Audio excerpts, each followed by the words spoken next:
Assalamualaikum warahmatullahi wabarakatuh. Perkenalkan, nama saya Wesri Madya Ditanala dengan NIM 251910201016. Di sini saya akan mempresentasikan pembangkit listrik tenaga gas dan uap dari mata kuliah Dasar Sistem Tenaga Listrik. Oke. Pembangkit listrik tenaga gas dan uap itu bisa disingkat atau bisa dipanggil PLTGU. Pembangkit listrik ini efisien, fleksibel, dan minim emisi. Dan bisa dilihat keterangan di awal pengertian. Pembangkit listrik tenaga gas dan uap memanfaatkan heat recovery steam generator yang meningkatkan efisiensi hingga 55 hingga 62% pada instalasi modern. Nah, itu bicara sekilas tentang PLTGU sendiri ya. Oke, lanjut.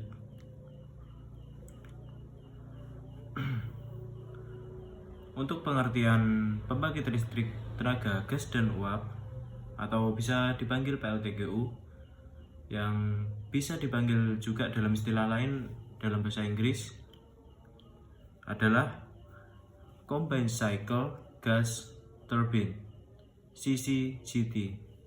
Adalah pembangkit yang menggabungkan turbin gas siklus Brayton dan turbin uap siklus Rankine melalui pemanfaatan panas buang menggunakan heat recovery steam generator. Integrasi ini meningkatkan efisiensi hingga sekitar 55 hingga 62% pada instalasi modern. Ini seperti yang kita lihat sekilas tadi di awal, yang merupakan pengertian dari PLTGU sendiri. Oke, PLTGU juga dapat menurunkan intensitas emisi dibanding pembangkit batubara, serta memberikan respons operasi yang cepat untuk menstabilkan sistem kelistrikan. Oke, saya akan lanjut ke slide berikutnya. Latar belakang dari PLTGU. Pertumbuhan kebutuhan listrik memerlukan teknologi pembangkitan yang efisien, andal, dan emisinya relatif lebih rendah. PLTGU muncul sebagai solusi transisi karena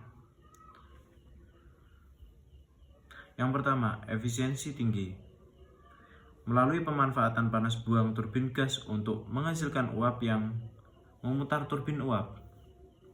Yang kedua ada fast start, atau yang bisa dibilang bahasa Indonesia waktu mulai cepat, sehingga cocok sebagai mid-merit hingga load following untuk mengimbangi variabilitas energi terbarukan.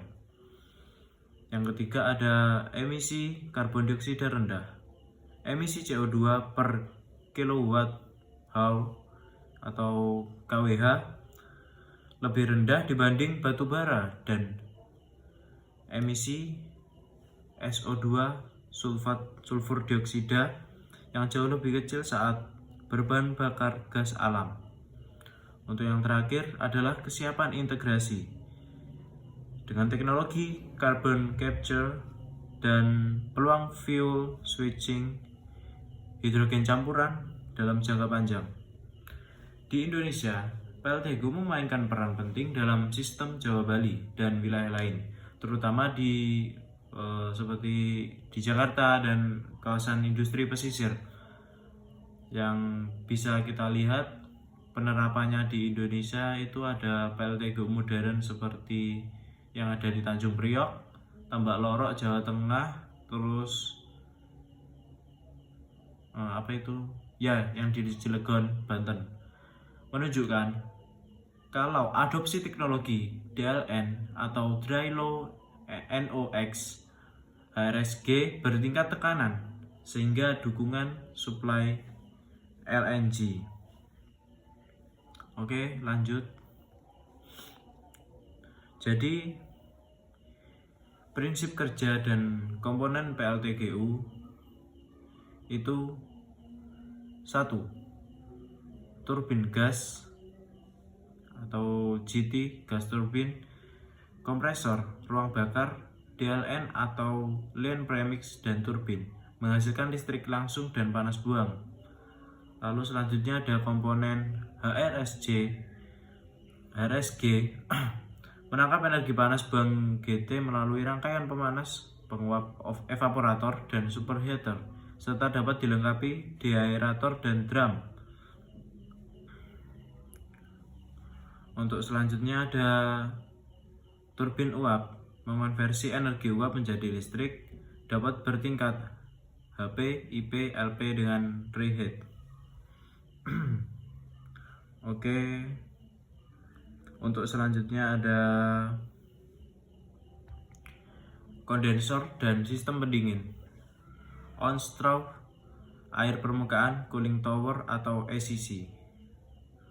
Lalu ada sistem BOP, fuel gas system atau filtrasi, water treatment, electrical balance of plant, control DCS, proteksi and black start. Itu adalah satu komponen dalam sistem BOP yang membentuk cara kerja dari komponen PLTGU itu sendiri. Salah satu sistem BOP ini. Lalu yang terakhir ada sistem pengendalian emisi. Itu meliputi DLN atau injeksi uap air, terus ada SCR untuk mereduksi NOx, terus ada oxidation katalis oksidasi, terus terakhir ada continuous emissions monitoring system atau disingkat CEMS. Oke, selanjutnya ada proses konversi energi. Nah, oke. Proses konversi energi itu meliputi tiga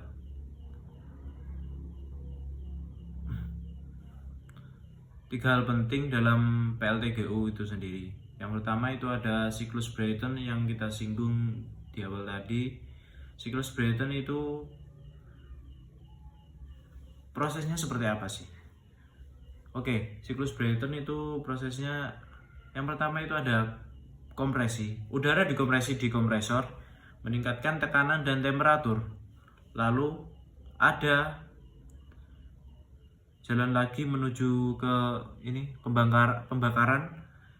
Jadi gas alam atau LNG yang diregasifikasi dicampur udara dan dibakar.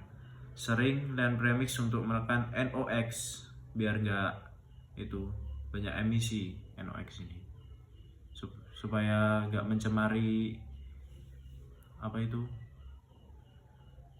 greenhouse effect lah, gas rumah kaca, efek rumah kaca itu biar bisa dikurangi di ozon. Terus selanjutnya di siklus Brayton ada ekspansi di turbin gas. Nah, ini udah masuk ke siklus baru lagi ini. Ini terakhir dari siklus Brayton. Jadi ekspansi di turbin gas itu gas panas memutar turbin yang menggerakkan generator listrik serta kompresor. Lalu yang kedua dari proses konversi energi di PLTGU ini ada pemanfaatan panas buang atau disingkat dalam bahasa Inggris itu HRSG, Heat Recovery System Generator. HRSG multi tekanan itu dengan panas buang 500 hingga 600 derajat Celcius menghasilkan uap bertekanan tinggi, menengah, dan rendah melalui economizer, evaporator, dan superheater. Lalu di terakhir dari pemanfaatan HRSG ini ada optional reheat and dog firing, meningkatkan keluaran dan fleksibilitas dengan kompromi efisiensi. Lalu yang terakhir ada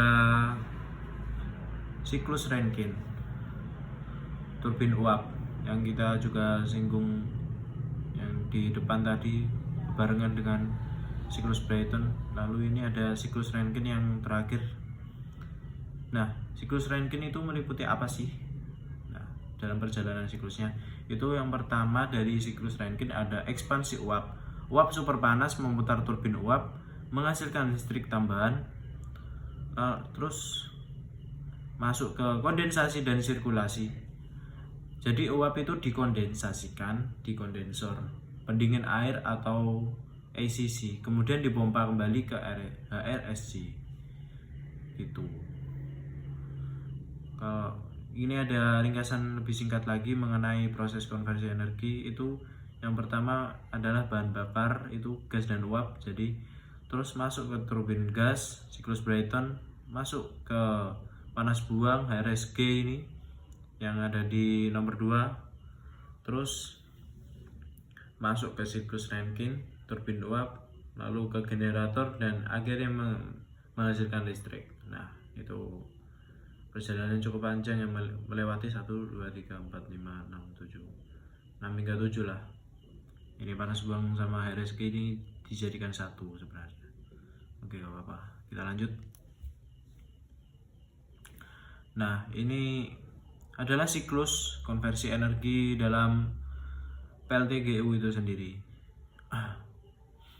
Nah, ini mulainya dari sini kan, exhaust fuel, bahan bakarnya masuk ke sini. Nah, ini masuk ke maaf ada rambut di lidah saya. Oke, lanjut. Masuk ke HRSG, lalu ini ada pompa ini dikondensasi. Bentar. Oh iya, ini. Dari awal mulai dari sini bahan bakar, lalu ke HRSG, masuk ke superheat steam, lalu masuk ke ini di kondenser, lalu dipompa masuk ke kondenser lagi. Nah, itu udah ada saringannya lah di sini, lalu bisa menghasilkan listrik. Nah, di bagian layar sebelah kiri ini juga melalui pembakaran ya, ini combustion chamber, ini lewat bypass gas turbin, kompresor, bahan bakar, udara. Nah, ini oh ya saya paham, ini yang uap. Oh, jadi ini sebenarnya ini satu komponen ya, cuma ada dua fungsi yang bisa dilewati oleh gas dan uap, jadi bisa masuk ke siklus yang sebelah kiri atau sebelah kanan itu bebas. Nah, yang saya sebutkan dari proses konversi energi tadi itu sebagian besar itu melewati dari sisi kanan ini karena ada HRSG nya itu. Ya. Oke, lanjut ya. Oke, kelebihan dari PLTGU itu adalah yang pertama efisiensi tinggi. Oke, dari kelebihan PLTGU itu sendiri adalah yang pertama ada efisiensi tinggi. Integrasi Brayton Rankine meningkatkan efisiensi bersih hingga 55 hingga 62% pada unit onshore modern, bergantung pada konfigurasi HRSG, multi tekanan, preheat, and kondisi sekitar. Lalu yang kedua ada emisi relatif rendah. Intensitas karbon dioksida per kilowatt per hour lebih rendah dibanding batu bara. Jadi NOx dapat ditekan dengan DLN, injeksi uap air atau SCR, serta sulfur dioksida itu mendekati 0 saat membakar gas alam kering. Terus ada yang ketiga ada fleksibilitas operasi. Fleksibilitas operasi itu adalah seperti RAM rate tinggi, startup cepat, dan minimum load yang lebih rendah daripada PLTU batubara dan cocok mendukung integrasi EBT. Lalu selanjutnya adalah kebutuhan air lebih rendah. Jadi maksudnya gini, umumnya lebih ringkas dibanding PLTU batubara yang pembangkit listrik tenaga uap yang menggunakan bahan bakar dari batubara, maksudnya PLTU batubara itu. Kebutuhan air di PLTGU sendiri untuk mendinginkan komponen-komponen sistem yang digunakan untuk memproses energi ini menjadi listrik itu sangat minim, nggak terlalu boros air lah istilahnya. Itu untuk mendinginkan sistem-sistem itu menggunakan ACC yang saya singgung tadi di mana ya? Nah, ini di kondensor ini untuk mendinginkan sistem. Kepanjangannya itu sendiri adalah air cooled condenser. Terus ya, yang terakhir adalah lebih baik daripada pembangkit listrik yang bergantung pada batubara. Ini benar karena udah disebutkan tadi bahwa emisi relatif rendah itu sudah pasti karena di batubara itu NOx-nya lebih tinggi daripada PLTGU. Terus kebutuhan air lebih rendah di batubara itu lebih banyak menggunakan air kan sudah saya singgung tadi di bagian ACC. Oke, selanjutnya ada kekurangan PLTGU. Yang pertama itu PLTGU itu bergantung pada gas alam. Jadi risiko harga dan pasokan infrastruktur pipa yang diperlukan itu, jadi ada biaya yang diperlukan lagi untuk mengambil gas alam itu dari bawah bumi. Jadi nggak asal ngambil gitu, ada. Jadi benar-benar asli dalam bumi. Soalnya gas alam ini. Dan jadinya menambah biaya lagi untuk mengambil bahan bakarnya itu sendiri buat menjalankan sistem PLTGU. Oke, lanjut. Yang kedua ada emisi tetap ada. Walaupun PLTGU itu lebih minim NOx daripada PLTU batubara, tapi kan emisi yang dihasilkan itu masih tetap ada. Dan itu kalau dioperasikan terus-menerus dan selalu saja, tidak pernah ada jeda, non-stop lah artinya, itu bisa menumpuk, jadi bisa merusak ozon karena ada emisi yang dapat memicu efek rumah kaca pada lapisan ozon. Nah, jadi rendah itu belum tentu hilang, belum tentu nol lah istilahnya, walaupun dikit-dikit itu masih tetap ada emisinya. Oke, lanjut ya. Yang ketiga ada NOx pada suhu tinggi. Pembakaran lean premix, injeksi air atau uap atau selective catalyst reduction dibutuhkan agar memenuhi baku mutu ketat. Nah, ini bahaya ini kalau sampai suhu tinggi itu, sistem-sistemnya bisa dapat menghasilkan NOx yang lebih banyak lagi daripada yang biasanya gitu. Oke, selanjutnya ada kompleksitas sistem.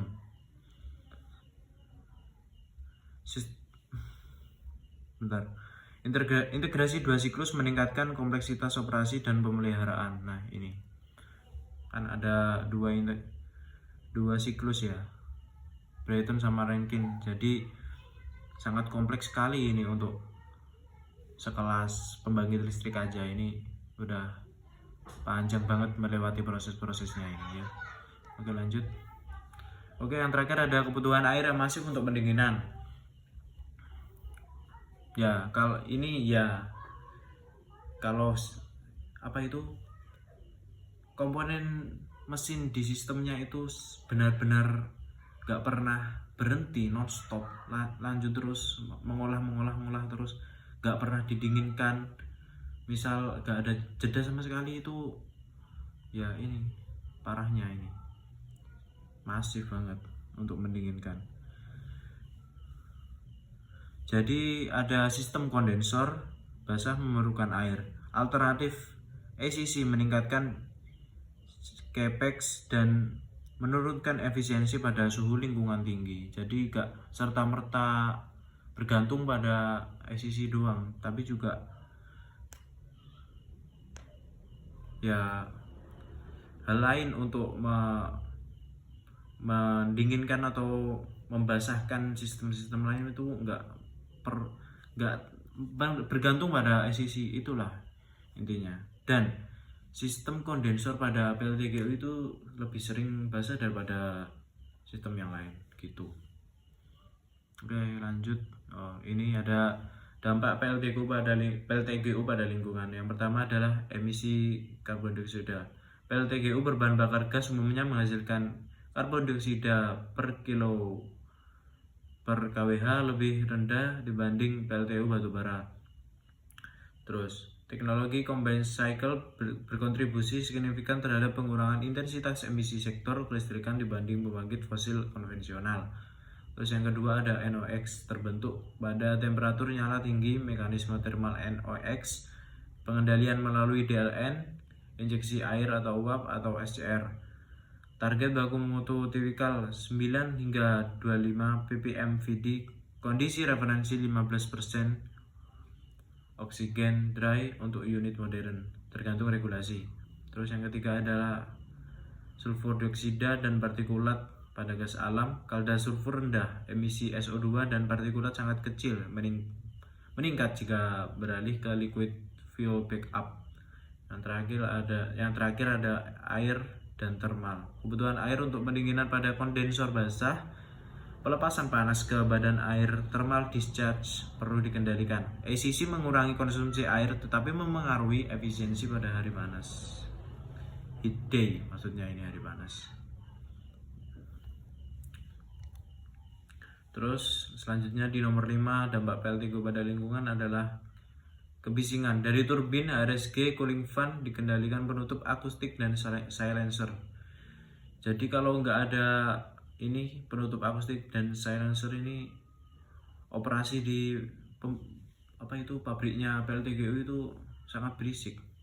Apalagi kalau PLTGU itu dibangun di daerah pemukiman, itu kan jadinya bikin warga gak nyaman gitu kan. Sangat berisik lah. Untungnya sekarang udah ada silencer ini untuk meredam suara kebisingan, walaupun tetap ada sih. Oke, selanjutnya nomor 6, isu hulu. Kebocoran metana CH4 pada produksi transportasi gas dapat mengurangi keuntungan iklim. Perlu leak detection and repair LDAR di lantai pasok. Yang ketujuh ada opsi mitigasi, carbon capture, utilization, and storage CCUS di pembangkit gas mulai berkembang. Co-firing green _ blue hydrogen masih tahap bertahap dengan isu material dan NOx. Oke. Selesai di PLTGU pada lingkungan. Selanjutnya ini adalah contoh-contoh PLTGU di Indonesia. Itu ada PLTGU Tanjung Priok di DKI Jakarta. Selanjutnya ada di PLTGU Tambak Lorok Semarang Jawa Tengah. Terus selanjutnya ada di PLTGU Cilegon Banten Jawa ya.